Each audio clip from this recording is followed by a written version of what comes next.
transgender has a real definition, though you wouldn't know it if you talked to some West Coast trans folk. For them, the word means exactly what it did about 40 years ago: heterosexual crossdresser.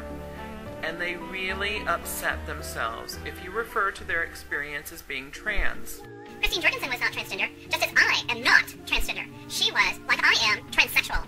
Transgender is a social construct, a political identity that grew out of the heterosexual transvestite movement founded by people like matters not one whit to me that a bunch of people came along years later and invented a social construct, a political identity that they embrace. I expect my definition of self to be as much respected as theirs. That does not mean a retroactive, hegemonic colonialization of my life experience under the rubric of transgender to be lumped into the alphabet soup. The teaching movement would like to try and count me as part of their T, but I am not a T. There needs to be a dialogue that transsexual do not equate to trans people, myself included. Reject transgenderism as an ideological construct. We argue the need for empirical evidence and do not accept that TG narrative, which we interpret as pseudoscience throwing what substance detached from non-body history.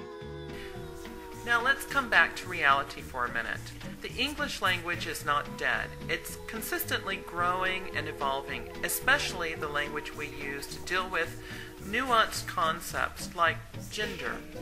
For the actual definition of the word, let's see what Merriam-Webster has to say. Of, relating to, or being a person as a transsexual or transvestite who identifies with or expresses a gender identity that differs from one which corresponds with the person's sex at birth. So, according to the English language, if you express a gender identity in our culture that's different than the gender identity you are expected to present based upon your genitalia around the time of your birth, you're transgender. That's what the word means. If you choose to bang your spoon on your high chair every time someone uses the word in a context consistent with the English language, I want to be clear. That's a choice you're making. Assigning a definition to a word that it just doesn't have, and then choosing to take offense when someone uses it in its proper context is, well, fail.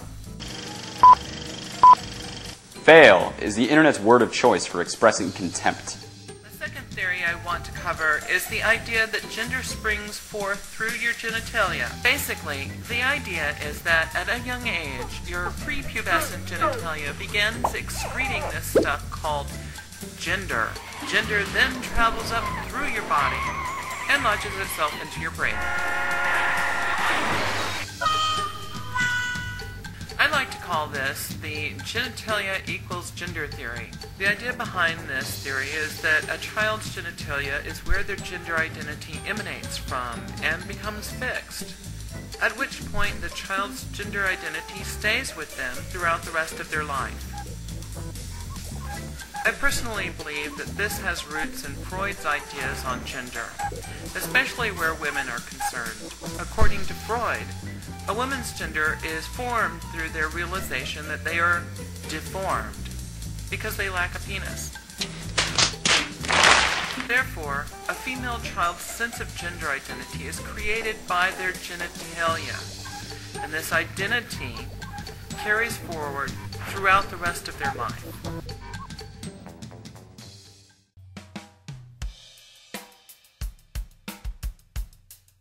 Now that we've covered what the word transgender actually means, I want to talk about the benefits of being part of a large community. First, I need to note that one of the largest roadblocks to community is this elitist notion of transgender stratification. Post-op trans folk don't want to be associated with non-op trans folk.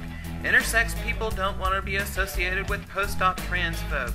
Non-op trans folk don't want to be associated with cross-dressers. Cross-dressers don't want to be associated with drag kings and queens. Butch and femme folk don't want to be associated with kings and queens, and so on and so forth. My premise here is that this type of self-imposed stratification robs a community of its potential.